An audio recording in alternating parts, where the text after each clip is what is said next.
미국의 하버드대학의 하비콕스라는 신학부 교수님이 계십니다. 이 콕스 교수님이 이야기하시기를 교회에는 3가지 유형이 있다라고 이야기를 했어요. 그런 이야기를 펼쳤습니다. 그 3가지 유형을 이야기를 하고 있는데요. 먼저 첫 번째로 구원과 자유지향적인 출애굽적인 교회가 있다. 출애굽기적인 교회가 있다. 그러니까 구원과 자유지향적 그런 출애굽적인 교회가 있다라고 이야기하고요. 두 번째는 감사와 축제의 시편적인 교회가 있다라고 이야기를 합니다. 그리고 세 번째는요. 새하늘과 새 땅의 소망을 갖고 있는 계시록적인 교회가 있다라고 이야기를 합니다. 가만히 들어보면은 아주 다분히 시간을 염두에 두는 그러한 표현이라고 생각이 들지요. 처음에 말했던 출애굽기는요. 과거의 이야기입니다. 계시록의 이야기는 미래의 이야기지요. 그러니 시편이라고 표현한 것은 바로 지금 현재를 이야기하는 것이라고 할 수 있습니다. 그래서 교회가 이 3가지 모습이 다 있어야 합니다. 근데 이 3가지 모습이 다 있어야 하는데 구원이 있어야 한다는 거죠. 그 구원이 있어야 감사가 있습니다. 그리고 감사가 있어야 소망이 있습니다. 다 있어야 합니다. 다 있는 건 맞습니다. 이 현대적인 교회가 오늘의 이 시대적인 교회를 예편하고 있습니다. 그런데 오늘의 우리가 살고 있는 이 시대적인 교회를 바라봤을 때 이 시대적인 교회의 모습을 바라보고 나서 뭔가 미흡한 부분, 좀 모자라는 부분이 있다고 느낀다는 것이죠. 그래서 이것을 그렇게 하비 교수님이 말씀하신 것처럼 그렇게만 생각하는 것도 옳지 않고 어렵지 않게 바라볼 수 있다라고 그런 느낌이 듭니다. 자, 한번 생각해 보겠습니다. 출애굽기적인 구원을 받았다고 합니다. 그리고 그 출애굽기적인 구원을 받았는데요. 그러면 그 구원을 받았다는 그 구원의 확신이라는 것이 무엇이겠습니까? 우리에게 있는 구원의 확신은 무엇입니까? 우리가 알고 있는 그 새하늘과 새 땅 소망, 그 구원 아니겠습니까? 그러니 우리들의 신앙의 모습, 우리들이 오늘날 교회를 다니면서요, 구원을 받았으니까 감사를 해야 합니다. 내가 구원을 받았으니까요. 그리고 앞으로 천국에 갈 것이니까 감사해야죠. 그러니 신앙생활의 모습, 우리들이 신앙생활을 하는 그 모습에 있어서 제일 중요한 것은 두고 보니 감사라는 이야기죠. 감사하는 모습이 가장 중요하다는 것입니다. 그런데 우리들 지금 우리들의 신앙생활의 모습에서는 그 감사라는 단어라는 것이 매우 부족하다는 것이죠. 아주 미흡하고 너무나도 부족하다는 그런 안타까운 이야기를 하고 있습니다. 자, 그래서 오늘이 어떤 날입니까? 오늘 추수감사절. 이 추수감사절 특별히 맞이하여서 정말 우리가 정말 하나님 앞에서 진정한 감사의 모습이 있는가? 우리가 함께 생각해보고 그런 마음을 품을 수 있는 그런 추수감사절이 되어야 하겠습니다.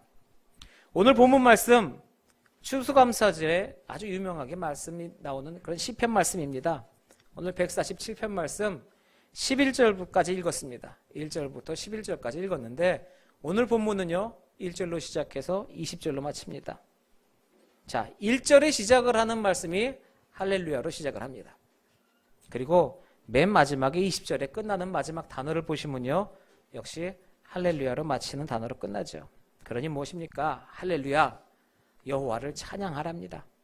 왜 찬양하겠습니까? 감사해서. 고마우니 찬양할 것 아니겠습니까? 그래서 이 시편 147편을 다른 말로 감사 찬송의 시라고도 이야기를 합니다. 그래서 이 구구절절 이 내용을 이렇게 쭉 보면요 이렇게 시적으로 표현을 합니다. 이 시적으로 표현한 내용을 자세히 보면은 이 사람들이 이런 마음, 또 이런 자신들이 처한 환경에서 지금처럼 이야기를 하고 있는 것이다 라고 우리들에게 표현하고 있습니다. 충분히 이 사람들의 상황을 납득할 수 있고 우리가 이런 식으로 해석할 수 있다는 것이죠. 그래서 훨씬 더 우리들의 마음에 조금 더 가깝게 느껴볼 수 있는 그런 표현들이 있습니다. 도대체 이 사람들이 뭐 때문에 이렇게 이들이 감사를 하고 있을까요? 이 사람들이 왜 이렇게 뭐 때문에 이렇게 최선을 다해서 하나님 앞에 감사, 영광, 찬송을 돌릴까요? 이 사람들의 시점을 쳐다보면 우리가 조금 알 수가 있다는 거죠. 지금요, 이 이스라엘의 지금 이 시점은요, 다름이 아닌 아주 큰 그 고난의 시간이었다고 이야기를 하고 있습니다. 뭐냐? 바벨론 70년의 포로 생활 속에서 이제 귀환을 한 거죠. 그 고생과 그 핍박 속에서 생활하고 있다가 그 70년 만에 포로 귀환을 하게 된 겁니다. 자, 이 포로 귀환을 하고 있는데 이 포로 귀환이 바로 오직 하나님의 은혜로만 되었다는 것이지요. 그래서 그 은혜에 감사해서 이렇게 시적인 표현으로 감사천성의 시를 지금 쓰고 있다는 겁니다. 이 표현을 직선적으로 대놓고 이야기하지 않고 빙 돌려서 아주 시적으로 돌려서 지금 이야기를 하고 있습니다. 본문 오늘 2절에서요 3절까지 말씀에서 이야기하기에 흩어진 자들을 모으시고 라고 얘기를 하시죠. 포로로 잡혀간 자들, 끌려간 자들 뭐 이렇게 얘기 안 하십니다. 이렇게 대놓고 직선적으로 얘기 안 하십니다. 그냥 흩어진 자들을 모으시고 라고 말하시죠. 그리고 그 다음에 나옵니다. 상심한 자들, 포로 생활, 노예 생활 그 종살이 하면서 얼마만큼 마음에 상처를 입었겠습니까? 말도 못하고 내 마음대로 행하지도 못하고 억울하지만 내가 포로 신분이고 노예 신분이니 그걸 그대로 해야 됐으니 그 마음 얼마나 상심이 컸겠습니까? 그 상심한 자들을 고치신답니다. 그 포로 생활 속에서 있는 모든 괴로움, 그 상처까지 싸매주시는 그 하나님이시다. 그리고 그 70년 동안의 그런 고생 속에서도 조국으로 돌아오게 하신 그 하나님이시다 라고 이야기를 합니다. 그래서 그 은혜가 얼마나 감사하냐, 그 은혜를 이렇게 찬양하고 있는 것이지요. 이 포로 생활에서 귀환하는 이런 그 은혜에 대한 감사의 찬송입니다.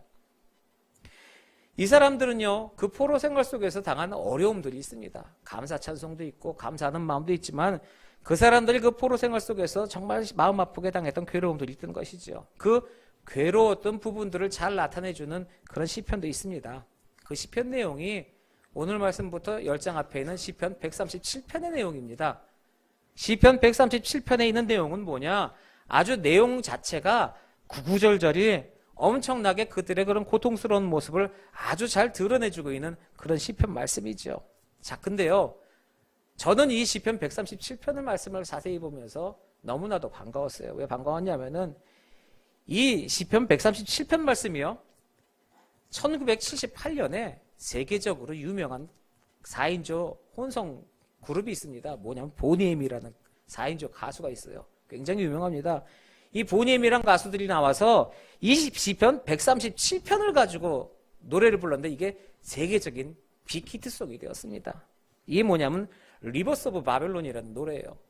이거 옛날에 우리나라 개그맨들이 이 노래 가사를 갖고 이렇게 장난치고 많이 했어요. 노래 듣는 대로. 해서 이걸 저도 지금 생각나는 게 이 가사보다도 다들 이불 개고 밥 먹어 이거밖에 생각이 안 나. 이렇게 노래 부르고 놀았던 기억이 납니다. 근데 이게 세계적으로 굉장히 유명했던 그 노래입니다. 근데 그 가사가요, 바로 이 시편 103, 오늘 말고요, 오늘 147편이고요 137편에 있는 내용 그대로입니다. 그 성경의 내용을 현대어로 조금 바꿔서 내용은 그대로고 언어만 현대적으로만 바꿔서 한 그 내용이 바로 그 리버스 오브 바벨론이라는 가사예요. 그 노래 가사 내용이요, 이렇습니다. 그대로예요. 인터넷에 쳐보면 나옵니다. 그 당시에 유치했던 뮤직비디오까지 유튜브에 같이 나와요. 가사가 이런 겁니다. 우리가 지금 바벨론의 여러 강가에 앉아서 시온을 생각하면서 울었습니다. 우리를 사로잡은 자들이 우리에게 노래를 부르라고 하는데, 그러니까 이 시편 137편의 4절에 있는 그 이야기입니다. 그 노래 가사가 우리가 이방 땅에서 어찌 여호와의 노래를 부를까라는 그 단어를 갖고 가사를 만든 거예요. 그러니까 이방 사람들이 우리한테 노래를 부르래요. 거기서요. 우린 잡혀왔는데 그 즐거웠던 여호와의 노래를 부르라고 얘기하는데 어떻게 노래를 부르겠냐 이겁니까? 이게 얼마나 괴로운 노래겠어요. 얼마나 슬픈 노래입니까? 노예로 잡혀간 사람들이 고향을 생각하면서 내 지나온 옛날 그 아름다웠던 땅을 생각하면서 포로된 자들이 그 노래를 불렀던 그 이야기라는 것이죠.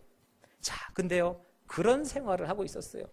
그렇게 가슴 아프고 한탄스러운 생활을 하고 있었는데 정말 하나님의 은혜로 거기서 우리를 구원하시고 해방하시고 우리에게 자유도 허락해 주시고 거기서뿐만 아니라 이렇게 우리 조국으로 다시 돌아오게 해주셨단 말이죠. 이 모든 것이 다 하나님의 은혜라는 거예요. 그래서 지금 감사 찬송을 하고 있다는 그 이야기입니다. 포로로 잡혀갔어요. 그리고 70년 동안 자기 능력으로는요, 자기들의 힘과 자기들의 방법으로는 이 포로에서 절대로 벗어날 수 없다는 것을 누구보다도 이 사람들은 잘 알고 있었습니다. 절대로 벗어날 수 없다는 건 너무나도 잘 알고 있었어요. 그런데 자신들의 생각과 자신들의 상황을 뛰어넘어서 하나님이 하셨다는 겁니다.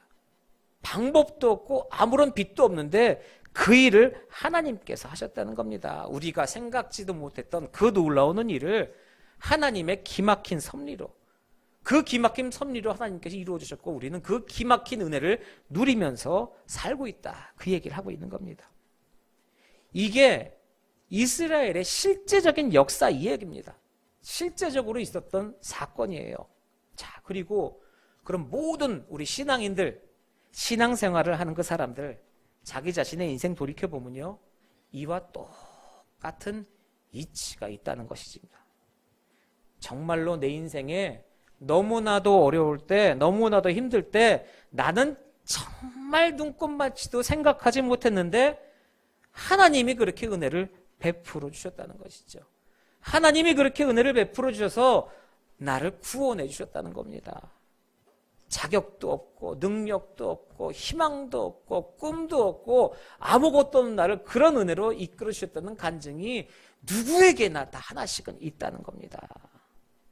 마찬가지로요, 우리나라에도 그런 간증이 있지 않습니까?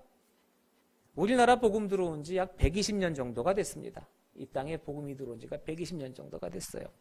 우리나라에 기독교가 들어왔습니다. 근데 그 기독교가 들어오고 나서 국가적인 위기들이 있었습니다. 뭐 개개인적으로 얘기할 수 있겠지만은 수많은 위기 중에서 가장 중요해 있던 위기 몇 개가 있습니다. 근데 그런 위기들을 통해서 그 위기를 한번 생각해 봤을 때 그 위기 누가 그것을 넘어가게 하셨냐 이거죠. 어떻게 해서 그 위기를 끌어내 주시고 건져내셨냐 이겁니다. 우리 일제 36년 있습니다. 큰 위기라고 말할 수 있는 일제 36년 있지 않습니까? 6.25 사변이 있습니다. 큰 일입니다. 하나가 더 있습니다. IMF입니다. 제가 생각하기로는 이렇게 세계에 가장 큰 일이 있었습니다. 그 큰 일, 국가적인 위기라고 생각하는 그 세 가지 일. 자, 현재 우리가 이렇게 나라를 꾸리고 살아가고 있는 걸 그것을 넘어가고 이겨냈으니까 일이죠. 우리끼리 힘내고 이야기 기운 냅시다 얘기해서 우리가 해냈습니다. 화이팅! 물론 그럴 수 있습니다. 그런데 곰곰이 가만히 생각해 보자고요. 그 수많은 일들이요, 어떻게 해서 우리들이 그것을 이겨내냐 그것이죠. 일제 36년 시대에도요, 보이지 않는 곳에서 수많은 사람들이 나라를 위해서 민족을 위해서 기도했습니다. 6.25 동란 그 전쟁통에서도 수많은 사람들이 죽어가면서도 주님 앞에 기도하고 목소리를 외쳐서 이 나라를 살려달라고 기도했습니다. IMF 나라 넘어가기 직전까지 상황 속에서 많은 교회들이 새벽을 깨우고 밤을 지새워가면서 나라와 민족을 위해서 기도했습니다. 천부의 의지 없어서 손 들고 옵니다. 이것뿐이 한 거 없습니다. 우리들은.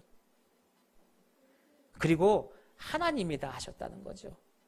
우리들이 잘나고 우리들이 똑똑해서가 아니라 하나님이 그 기도 들으시고 하나님이 긍휼히 여겨주셔서 하나님이 살려주셨다는 겁니다. 그러니 지금 우리가 살고 있는 이 시대도 위기라고 하죠. 하루가 다르게 부동산 값은 떨어지고 있습니다. 일자리 없어서 헤매고 있는 청년 실업자들은 날로 늘어가고 있고요. 정말로 어렵게 힘들게 살아가는 사람은 날날이 늘어가고 있습니다. 사는 게 사는 것 같지 않다. 우리나라뿐만이 아니라 세계 모든 경제가 가라앉고 있다. 모두 이렇게 얘기하고 있는데요. 지금 이 나라 이런 위기, 이 세계의 이런 위기, 이런 어려움, 그럼 이런 시대에서는 우리들은 어떻게 해야 되냐는 것이죠. 답은 하나 아닙니까? 이전에 그 모습을 이겨냈던 것처럼 같은 모습이 있어야 하는 것 아닙니까? 정말 우리가 위기라고 생각하고 정말로 우리가 더 이상은 nothing, 아무것도 없다라고 생각한다면은 구해주실 분은 하나님밖에 안 계시다는 것, 그것을 올바로 깨달아야 한다는 것이죠. 오늘 말씀에 11절 말씀에요. 하나님은 인자하심을 바라는 자들을 기뻐하신다라고 말씀하십니다. 분명하게 얘기하십니다.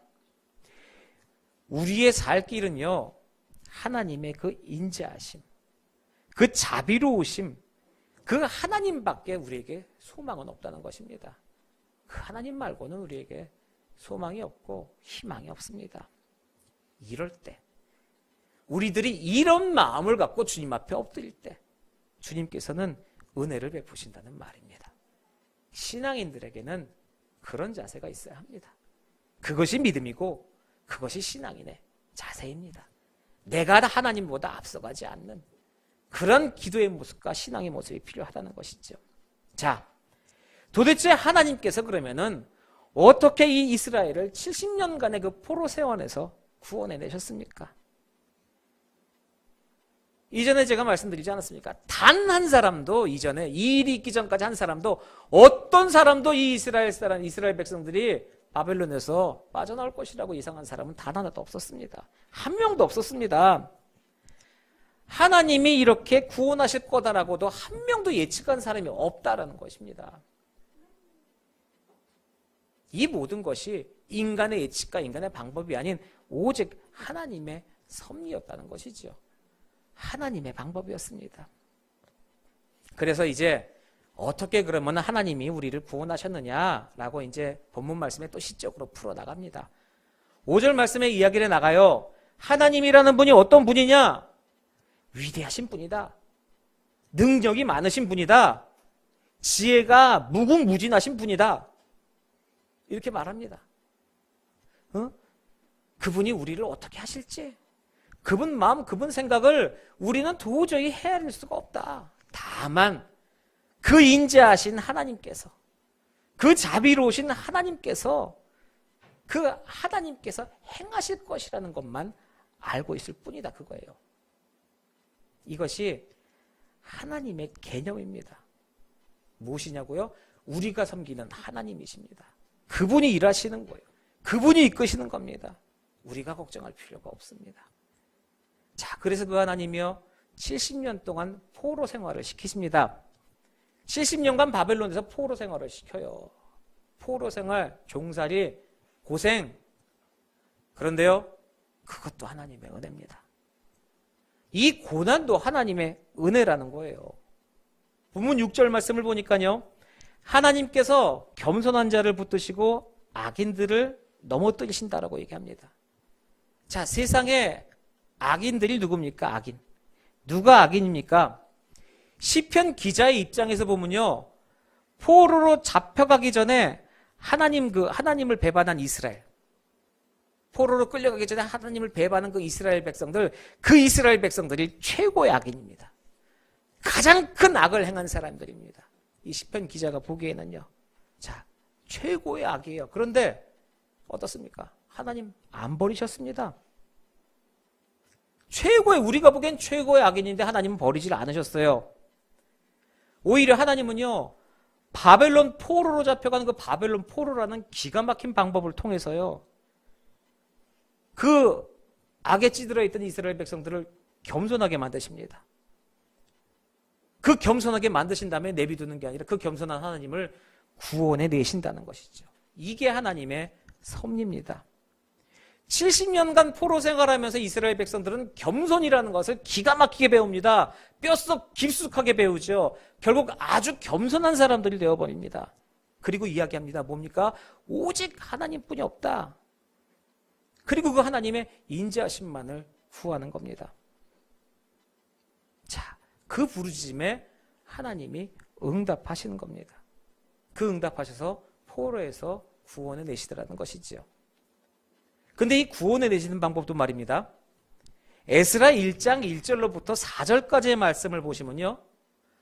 그 바사왕 고레스가 자기 간증을 한 내용이 나옵니다. 포로 생활이 이제 70년이 지나갔어요. 70년이 다 찼어요. 자, 바벨론에서 잡아갔거든요. 이스라엘 백성들을 바벨론에서 잡아갔어요. 70년이 다 돼가는데요. 바벨론이요, 메대로 넘어갑니다. 바벨론이 망하고 메대로 넘어가요. 그리고 또 메대에서도 또 잘못해서 바사로 넘어갑니다. 나라가 계속 바뀌어요. 지금의 페르시아입니다. 그때 왕이, 그 바사의 왕이 고레스라는 왕입니다. 그 고레스, 그 당시에 천하를 호령하던 그런 왕입니다. 근데 그 고레스라는 왕이 에스라 1장 1절부터 4절까지요, 이렇게 얘기합니다. 뭐라고 얘기하냐면요. 세상의 신은 이스라엘 신 한 분뿐이다. 그분이 나에게 말씀하셨다. 그래서 나에게 말씀하신 그대로 지금 내가 전하는데, 이 땅에 있는 너희 유다 백성들, 이제 너희들은 고향으로 돌아가서 여호와의 성전을 건축해라. 그리고 지금 이 땅에 있는 백성들, 주민들아, 떠나는 유다 백성들한테 금이며 은이며 말이며 뭐 필요한 거 뭐든지 다 도와줘라. 그거 다 받아서, 유다 백성들아, 니들 이거 받아서 니들 고향에 돌아가거든, 니들 조국에 돌아가거든 즐거운 마음으로 예물을 내서 여호와의 성전을 건축하라. 이 바사왕 고레스가 지금 이렇게 얘기하고 있습니다. 이방인입니다, 이 사람. 누가 이거를 생각했겠습니까? 지금 이 사람 입에서 나오는 말을 누가 디자인했냐고요. 누가 계획을 했습니까? 바사왕 고레스가 자기의 보좌관에게 좋은 연설문 써오래서 그거 지금 한 게 아닙니다. 지금이니까. 누가 이런 시나리오를 쓸 수 있어요? 굳이 이야기하겠습니까? 하나님이시죠. 그 하나님의 인지하심만이 해결이라는 것입니다. 믿음으로 나아가면 해결받습니다. 그렇게 해야 한다는 겁니다. 그렇게 해야 한다는 겁니다. 그래서 이것이 이 세상의 역사입니다. 이스라엘의 역사입니다. 또 우리나라의 역사입니다. 우리 민족의 역사입니다. 그리고 이것이 성경이 이야기하고 있는 바로 그 내용입니다. 그리고 우리네 인생을 돌아봐도 하나도 다른 것이 없다, 이것이죠. 절대적인 위기에서 누가 구해주셨냐, 이겁니다. 우리 개개인의 인생 속에 절대적인 위기에서 누가 구해주셨냐, 이겁니다. 하나님의 인자하심만 바라보고 살아야 하는 것이죠. 이날까지 베푸신 은혜가 있지 않습니까?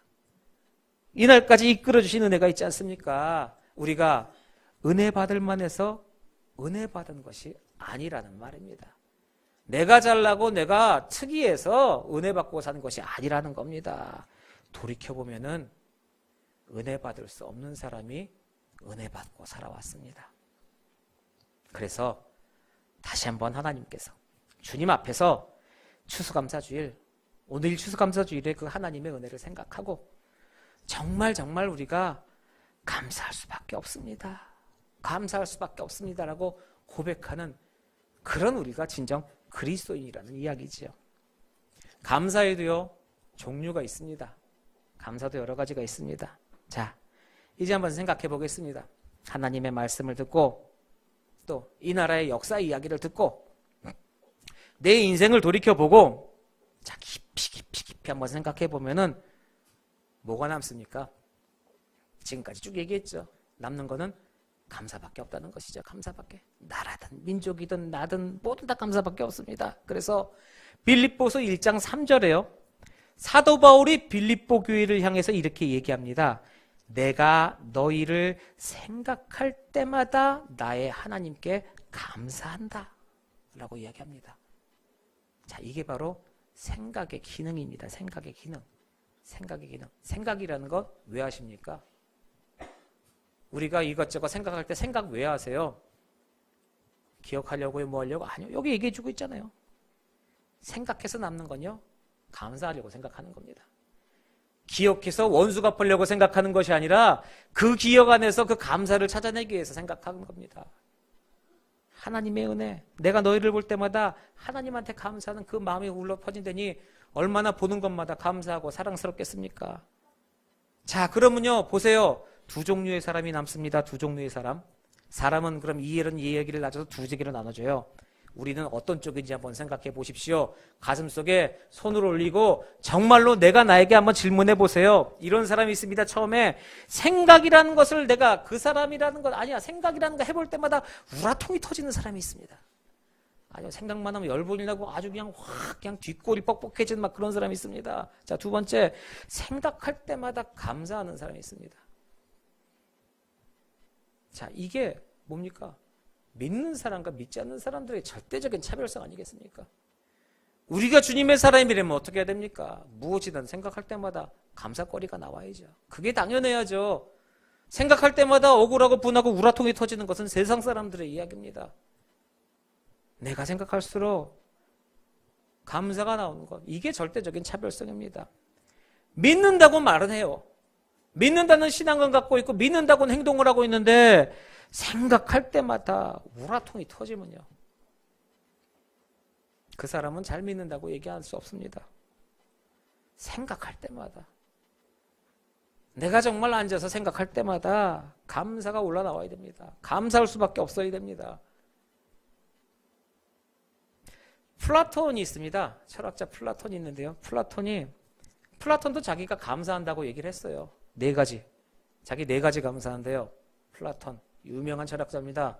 이 철학자가 뭐라고 네 가지를 감사한다고 얘기하냐면, 첫 번째요, 내가 사람으로 태어난 게 감사됩니다. 개, 돼지, 소로 태어나지 않고 사람으로 태어난 게 감사됩니다. 두 번째는요, 그리스에 태어난 것을 감사하다고 얘기했습니다. 이 세대의 최고의 문명의 도시, 그 문명의 도시에 태어난 것을 감사했습니다. 그렇죠. 우리도 대한민국에 태어난 거 감사합니다. 저 이북 땅에 태어난 것도 아니고 정말 저 아프리카의 그 힘든 곳에 태어난 것도 아니고 이 발달한 문명의 세계인 대한민국에 태어난 거 감사하지요. 감사합니다. 세 번째는요, 내가 소크라테스의 제자인 것이 감사됩니다. 소크라테스의 제자, 내가 세상에 어느 누구보다도 가장 훌륭한 그런 스승 밑에서 가장 귀하고 가장 값진 그런 지식을 배웠다는 겁니다. 요게 돌려서 무슨 얘기냐면요, 내가 똑똑하다는 얘기입니다. 우리 스승 잘났다는 것이 아니라 나이만큼 배운 놈이야, 나이만큼 똑똑한 사람이야, 나 이렇게 학벌 좋아, 그래서 감사하다는 겁니다. 그리고 네 번째, 내가 여자가 아닌 남자로 태어나서 감사하다라고 얘기를 하죠. 이 사람 감사의 조건 되다 보니까 성차별적인 아주 발언을 하지만 그 당시에는 어쩔 수 없죠. 뭐 남자를 귀하게 여기던 세상이었으니까 하여간 그런 것까지도 감사했습니다. 자, 그럼 소크라테스가 이렇게 네 가지의 감사를 했습니다. 여러분, 이게 옳은 감사입니까? 이게 올바른 감사의 내용입니까? 정말로 얘기를 하자면 이거는 참 제 입으로는 말로 못하지만 참 네 가지 없는 감사입니다. 네 가지 없는. 참 네 가지를 얘기해서 네 가지가 없게. 참 4가지 그거 없이 정말 없는 내용이에요. 자, 왜요? 이 감사는요, 아주 교만 덩어리에서 시작된 감사입니다. 전부 비교해요. 전부 남보다 비교해서 남보다 내가 낫습니다. 그러기에 감사한다고 얘기한 거예요. 남보다 비교해서 내가 나은 부분만 감사하고 있습니다. 그러니 이런 것에 대해서는 감사라는 말을 쓰면 안 된다는 겁니다. 이거 감사라고 단어를 쓰면요, 이 말은 감사라는 단어에 대한 모욕입니다. 감사를 그렇게 얘기하면 안 됩니다. 자, 그래도 이 플라톤이라는 사람이 철학자니까 그런 철학적인 감사가 있다고 얘기를 했습니다. 반면에 굉장히 현실적인, 굉장히 실질적인 그런 감사가 있습니다. 실리적인 감사 있어요. 뭐냐? 차라리 이런 감사가 훨씬 날지도 모릅니다. 유명한 얘기입니다. 여러분도 아시는 얘기일 수도 있어요. 영국의 재상이었던 크롬웰이라는 사람의 이야기입니다. 크롬웰이라는 사람의 식사기도예요. 식사기도. 단순한 감사입니다. 식사기도는 뭡니까? 매번 밥 먹을 때마다 했다는 기도예요. 거기뿐만이에요. 하루 3번은 이상 하겠죠. 뭐 유민상이나 그런 친구들은 하루에 6, 7번부터 했겠지만 하여간 하루에 3번 이상은 했던 식기도입니다. 이 식기도인데, 자, 뭐라고 기도하는지 들어보세요. 하나님, 누구는 식욕이 있어도 먹을 게 없고 누구는 먹을 게 있어도 식욕이 없는데 저는 그 둘 다 있어서 먹습니다. 감사합니다. 이해가 안 되시죠? 뭐가 됐든 간에 내가 지금 먹게 해주는 게 감사하다는 얘기예요. 굉장히 실리적입니다. 현실적입니다. 차라리 이런 감사가 낫습니다. 장난 같지만 아니요, 진짜요. 하나님 감사합니다. 오늘 먹을 수 있는 기쁨을 주시고 배 안 부르니까 내가 먹는데, 이렇게 맛있는 음식을 먹는데 내가 배불러서 못 먹을 뻔했네요. 마침 제가 배가 고프네요. 너무 감사합니다. 웃기는 내용 같지만 이것도 감사라는 거예요. 자, 그러니까요, 냉정하게 한번 생각해 보세요. 우리 생각할 때마다 감사하십니까? 아니면 생각할 때마다 우라통이 터지십니까? 우리가 정말 양심껏 우리에게도 지혜라는 것이 있다면 한번 생각을 해봅시다. 사람이 이만큼 살아왔잖아요. 내가 지금 내 나이만큼 쭉 살아왔습니다. 우리들 각자 개개인의 살아온 인생들이 있다는 거예요. 그 인생길이 어떤 인생길입니까? 누구는요, 감사할 일밖에 없는 그런 은혜로운 생만 사는 그런 인생 사는 사람이 있겠습니까? 과연 그런 사람이 있겠습니까? 모든 인생의 정답은요, 하나입니다. 하나. 모든 사람이 공감할 수 있는 정답이에요. 뭐냐면 괴로운 인생길 가는 이 몸이라는, 괴로운 인생길 가는 이 몸. 누구나 다 이 이야기는 동의합니다. 그게 정답입니다. 자, 그러면은 내가 지금까지 살아온 이 시간, 이 기간 동안에 원망, 불평, 그런 불만스러운 것들, 불평스러운 일들, 그런 것들이 많이 있었겠죠. 하지만은 하나님께로부터, 또 우리 부모님께로부터, 이웃으로부터, 친구로부터, 형제로부터 진짜 받은 그 은혜가 있는 소중하고 고마운 일들이 있다는 거예요. 분명히 있다는 겁니다. 그러면은 지금 시간에 그 짜증나는 일과 소중한 일 둘 중에 무엇이 먼저 생각나십니까? 지금 우리가 생각하는 것은 무엇이냐 이거죠. 그거는 개개인의 마음대로입니다. 엊그제 짜증나는 일이 있었으면 지금 짜증나는 게 있을 테고, 짜증나는 일이 10년 전이고 엊그제부터 계속 은혜로운 삶이었으면 은혜롭겠죠. 하여간 그건 마음대로입니다. 근데요, 하나만 더 생각해 보자고요. 내가 원망스러운 일들만 기억하고 있으면요, 그 원망스러운 일들만 기억하면서 지금 내가 심잖아요. 그럼 내가 지금 원망을 심는 겁니다. 이후에 절대로 좋은 열매 기대하지 마십시오.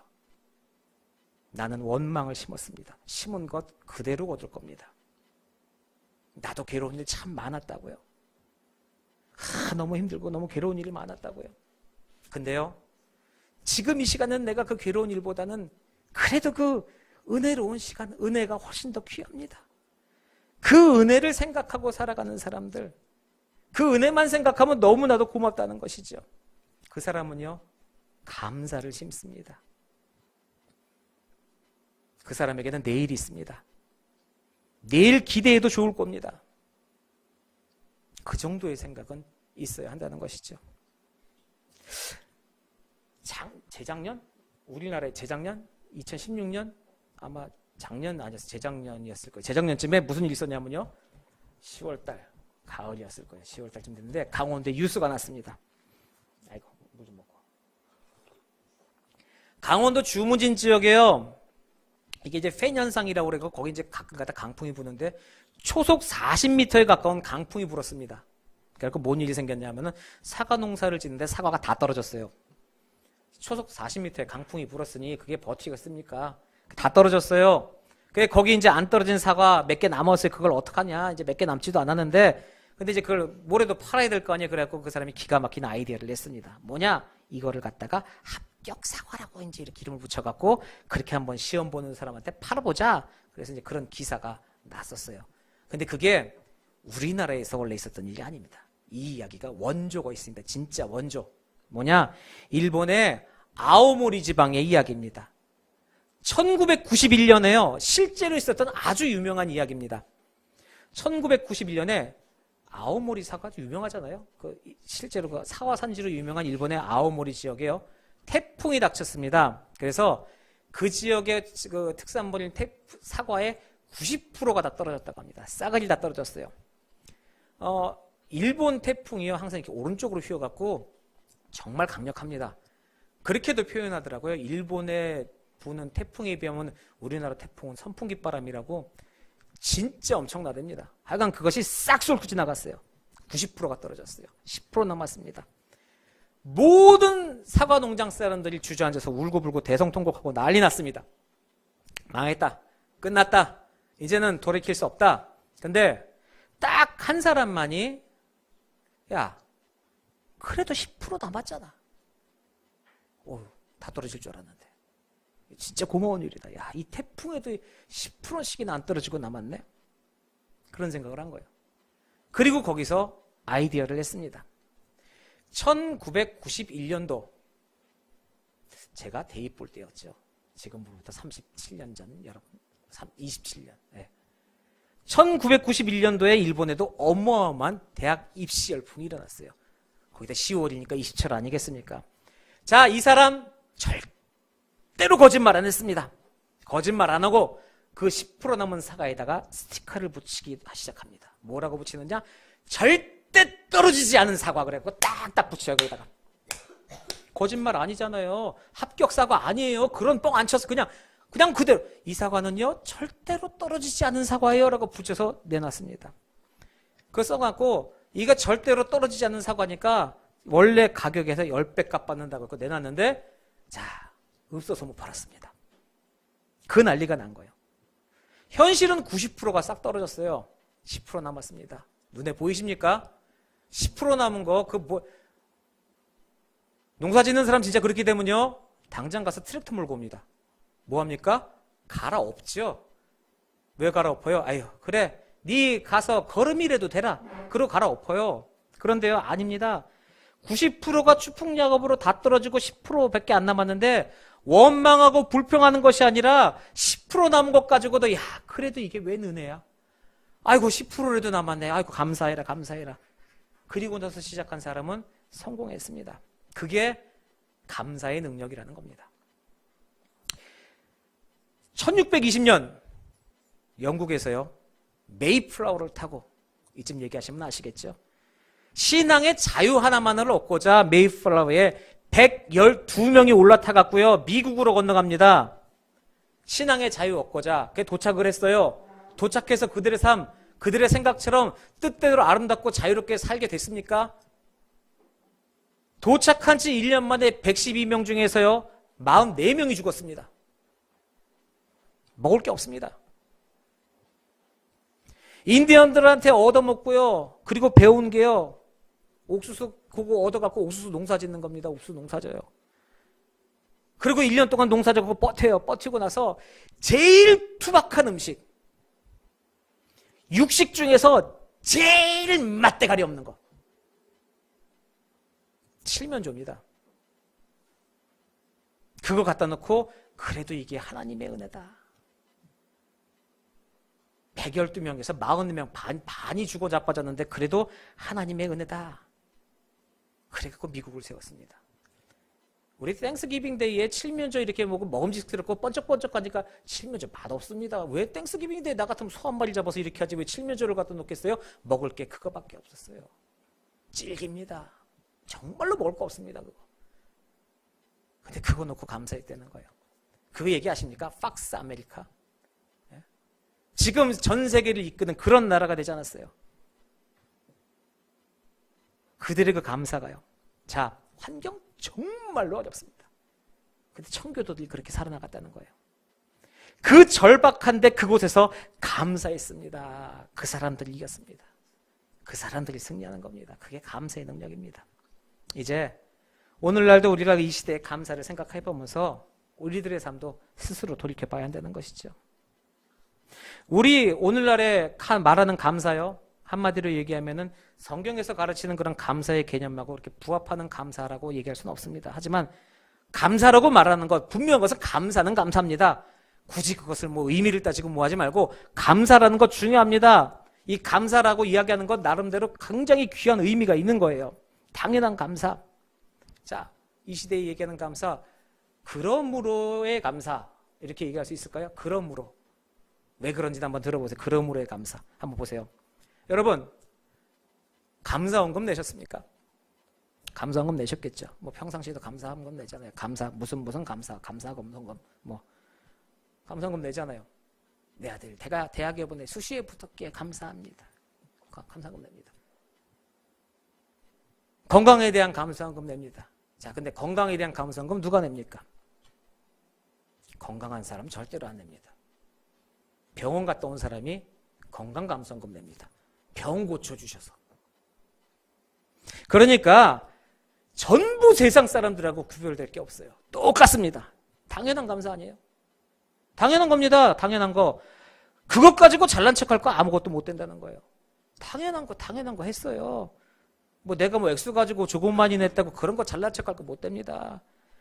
그런데 이 당연한 감사, 이 당연한 감사마저도 타락하고 있다는 거예요.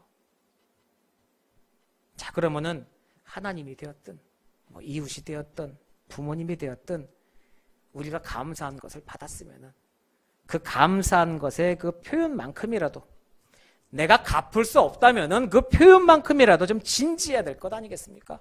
진지해야죠. 근데 그렇지 않다는 거예요. 이게 다 형식적입니다. 그러다 보니 너무 모든 것이 형식적으로 되다 보니까 이 말 그대로 말주 아니겠습니까? 말세 중에 말주예요. 형식으로만 빠지니까요. 감사가 철저히 무시당하는 것, 이것만큼 말세 없습니다. 이것만큼 비참한 거 없습니다. 그 이스라엘 사람들이요, 탈무드에서 뭐라고 그러는지 아십니까? 이렇게 얘기합니다. 감사하지 않는 자, 감사하지 않는 저 사람들은 어떻게 벌어야 되느냐? 그 자체가 벌이다 이거예요. 그렇게 얘기했습니다. 아무리 없어도 감사하는 사람은 만족이 있습니다. 만족은 곧 행복입니다. 아무리 많아도 감사하지 못한 사람들은요, 그 사람 안에 온갖 불평불만 가득합니다. 아주 그냥 부글부글합니다. 그 자체가 불행입니다. 그 자체가 심판이라는 것이죠. 그러니 이게 감사라는 이야기입니다. 근데 요즘 사람들 감사 받고 나서도 그 표현 못해요. 감사 마음 표현하는데 진짜 감사의 마음이 없습니다. 감사가 이런 식으로 모독 받아도 되느냐, 그런 생각까지도 들어요. 왜 그런 생각 드냐고요? 뭐 때문에? 바로 그 문자 때문에요. 아주 속을 후회 파는 그 문자 때문입니다. 문자 메시지 나누는 거, 고맙다고 문자 메시지 하는 건 뭐 그럴 수도 있는데요. 근데 그거 아니에요. 여러분들 문자 메시지로 감사합니다 보낼 때 정말로 감사하는 마음이 있습니까? 아니면 인사치레로 보내는 게 많습니까? 너무나도 편해졌죠? 명절 지나고 나면, 명절만 되면요, 명절 시간 딱 지나면요, 아주 그냥 까똑까똑까똑까똑까똑 송구영신정 이게 때 대박 아닙니까? 땅땅땅 12시 되면요, 사방에서 까똑까똑까똑. 그게 뭡니까? 형식이죠. 내 정말 감사하고 인사하고 싶으면요, 어떻게 해야 됩니까? 문자 해야 됩니까? 아니죠. 문자라는 게 아니죠. 전화해야죠. 목소리 들어야죠. 정말 더 감사하다면 전화합니까? 아니요. 정성이들은 내 손으로 글씨를 써서 내 마음을 담아서 편지도 써야죠. 진짜 감사하면요, 어떻게 감히 그럽니까? 만나 뵈야죠. 진짜 감사하면 내 마음을 전해야죠. 정말 감사합니다. 일일에 감사합니다. 얼굴 보고 해야 되는 게 그게 감사 아닙니까? 근데 모두가 다 표현으로 감사합니다. 인사로 감사합니다. 당연히 해야 될 것을 그걸로 다 때우려고 하고 있습니다. 근데 성경은요, 그것보다 훨씬 더 높은 고차원의 감사를 가르칩니다. 우리에게. 그 감사자라고 하는 사람이 진짜 신앙인이라고 얘기합니다. 그 감사자가 정말로 행복한 사람이라고 이야기합니다. 골로새서 3장 15절에요. 너희는 감사하는 자가 되라 라고 아예 명령을 하십니다. 감사하는 자가 되라. 왜 명령하시겠습니까? 말 안 들으니까 명령하는 거죠. 그냥 얘기해서는 안 들으니까요. 그래서 명령하시는 거예요. 자, 그럼 또 왜 명령하시겠어요? 그렇게까지 명령해야 되는 이유가 뭡니까? 어떻게 해서든지 복 주시려고요. 강하게 말씀하시는 겁니까? 너 해야 된다 이거예요. 해야지 복 받는다 이겁니다. 감사하는 자가 되라고. 데살로니가전서 5장 18절에 이렇게 말씀하잖아요. 범사에 감사하라. 범사가 무엇입니까? 항상 아니에요. 범사. 되어지는 일 모든 일에 내가 겪는 모든 일에 원망할 일 따로 있고 감사할 일 따로 있고 뭐 그런 게 아니라 몽땅 답니다. 몽땅 다 감사하라고요. 지금 내게는 고통스러운 시간이죠. 네, 고통스러운 시간입니다. 그러면 그렇게 기도하세요. 하나님, 고통스럽습니다. 하나님 엄청나게 힘듭니다. 하지만 이 속에 하나님의 어떤 섭리가 있는지는 나는 잘 모릅니다. 하지만 하나님이 말씀하시기에 감사하라고 했으니 나는 감사합니다. 이렇게 주님 앞에 나가면 주님께서 은혜 안 베푸시겠습니까? 감사라는 겁니다. 감사해야 됩니다. 그 감사하는 사람이 세상적으로도 잘 되는 거고요. 하나님도 기뻐하시는 거고요. 정말 이보다 귀한 사람은 없는 것이죠. 성경의 대표적인 사람 하나 얘기하려면 다니엘입니다. 다니엘. 요즘식으로 얘기하면요. 다니엘이 정부 3개를 갈아치웠어요. 정부가 3번이 바뀌는 동안 다 총리를 했습니다. 그 다니엘이. 세상에서 이만큼 잘하는 사람, 총리 한 번 되기도 힘든데 그 청문회 나가기도 힘든데요. 3번씩이나 총리를 했다면요. 정말로 잘 풀린 사람입니다. 보세요. 자, 자기네 이스라엘 사람들은요. 몽땅 다 노예입니다. 노예. 포로로 잡혀왔어요. 다 노예예요. 자기 동족들은 다 포로입니다. 그 포로의 주인은 바벨론이에요. 그 바벨론 느부갓네살 왕 밑에서 수석 장관을 했습니다. 바벨론이 쫄딱 망하고 메대가 그 나라를 차지했을 때요. 메대 왕 다리오 밑에서도요. 최고 권력 3인방 안에 들었습니다. 다니엘서 6장 28절에 보니까요. 이 다니엘이 바사왕 고레스 시대까지 형통했다라고 말씀하고 있어요. 세상적으로 이만큼 잘 풀린 사람이 있겠습니까? 그런데요. 성경은요. 세상적으로 복을 받았다라고 다니엘을 이야기하지 않습니다. 성경은 다니엘을 하나님의 선지자라고 가르칩니다. 신앙인이라고 이야기합니다. 그 다니엘의 가장 훌륭한 점. 다니엘서 6장 10절 있지 않습니까? 공표가 났어요. 이제부터 다리오 왕한테 말고 다른 신에게는 구하지도 말고 기도하지도 말고 하지 말아라. 그러면 사자굴에 넣는다. 이렇게 얘기했습니다. 다니엘서 6장 10절 그 후반부에요. 다니엘이 이 조서에 왕의 도장, 어인이 찍힌 거를 알고도요. 그거 보고도 딱 돌아서서 지집에 들어와갖고 윗방에 올라가서 그 개역 한글에는 다락에 올라가서 위로 올라가서 윗방에 올라가갖고요. 예루살렘으로 향한 창문을 활짝 열어놓고 전에 하던 대로 무릎 꿇고 하루에 3번 그의 하나님께 감사하였더라. 이렇게 말씀하고 있습니다. 보세요. 다니엘입니다. 3시대를 형통한 삶을 살았어요. 죽인다고 그랬을 때도 하나님 앞에 감사 기도했습니다. 왜요? 하나님의 은혜를 생각해보면 감사밖에 없었기 때문입니다. 내가 더 얻을 것도 없고 내가 더 취할 것도 없고 그 하나님의 은혜에 비하면 그 아무것도 아니라는 거예요. 자, 오늘 본문 1절에 감사 찬양을 합니다. 감사해서 찬양을 합니다. 근데 거기에 뭐라고 나오냐? 찬양하는 것이 선하다라고 얘기합니다. 내가 감사해서 주님을 찬양하는 것이 선하다. 찬양하는 것이 아름답다. 찬양하는 것이 마땅하다라고 이야기를 하죠. 오늘 말씀 7절에 감사함으로 찬양해야 한다고 했습니다. 여러분, 코에서 곡조 흥얼흥얼 나오시는 것이 멜로디가 좋아서 나오십니까? 감사해서 나오십니까? 우리들의 마음속에 감사가 넘치면은 하나님 앞에 찬양이 나올 수밖에 없습니다.